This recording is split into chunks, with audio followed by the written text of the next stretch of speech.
ভারতকে কোনো রকমই ছাড় দিতে চাচ্ছে না হামজা দেওয়ান চৌধুরীরা। আগামী নভেম্বরে ভারতের মুখোমুখি হচ্ছে বাংলাদেশ দল। হ্যাঁ ভাই, আমি বলছি বাংলাদেশ ফুটবলের কথা, যেখানে এশিয়ার মধ্যে সেরা দল হয়ে গেছে এখন বাংলাদেশ। এক হামজা দেওয়ান চৌধুরী আসার পর থেকে এই দলে হাজারো প্রবাসী ফুটবলাররা আসছে।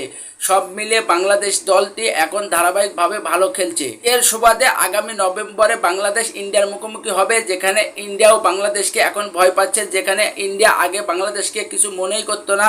ইন্ডিয়ার সেরা খেলোয়াড় সুনীল ছেত্রীকে নিয়ে তারা অহংকার করত, কিন্তু আমাদেরও এখন অহংকার করার মতো একটা লোক আছে, সেটা হলো আমাদের ফুটবলের কারিগর হামজা দেওয়ান চৌধুরী।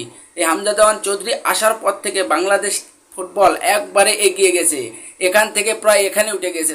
এছাড়াও হামজা দেওয়ান চৌধুরীর দেখানো পথে হাজারো প্রবাসী ফুটবলাররা বাংলাদেশ দলে খেলতে আসছে। সব মিলে বাংলাদেশ দলেও এখন দাদাদের কাছে চোখে চোখ রেখে কথা বলতে পারবে। সেই জবাবে এখন থেকে বাংলাদেশকেই ভয় পাচ্ছে ইন্ডিয়া। ইন্ডিয়ার আগে বাংলাদেশ হংকংয়ের মুখোমুখি হবে।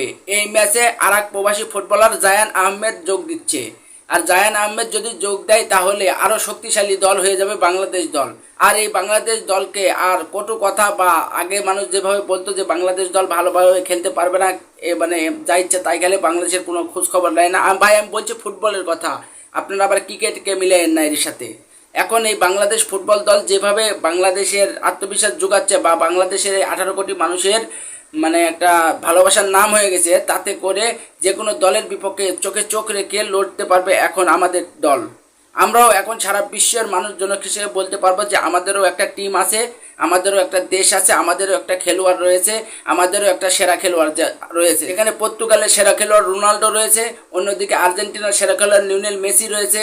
তেমনি আমাদেরও বাংলাদেশের সেরা খেলোয়াড় হামজা দেওয়ান চৌধুরী রয়েছে। এই হামজা দেওয়ান চৌধুরীকে নিয়েই আমরা স্বপ্ন দেখছি। তো দেখা যাক আগামী নভেম্বরের এই ম্যাচে বাংলাদেশ ইন্ডিয়াকে হারাতে পারে কিনা। এছাড়াও বাংলাদেশ ইন্ডিয়ার সঙ্গে লাস্ট ম্যাচ খেলেছে, যেখানে ইন্ডিয়ার সঙ্গে বাংলাদেশ ড্র করেছে। ইন্ডিয়া কিন্তু বাংলাদেশকে হারাতে পারেনি। সেই ম্যাচে শুধু হামজা দেওয়ান চৌধুরী রয়েছিল, কিন্তু এখনকার এই দলে হামজার পাশাপাশি আরও 5-7 জন প্রবাসী ফুটবলার খেলবে।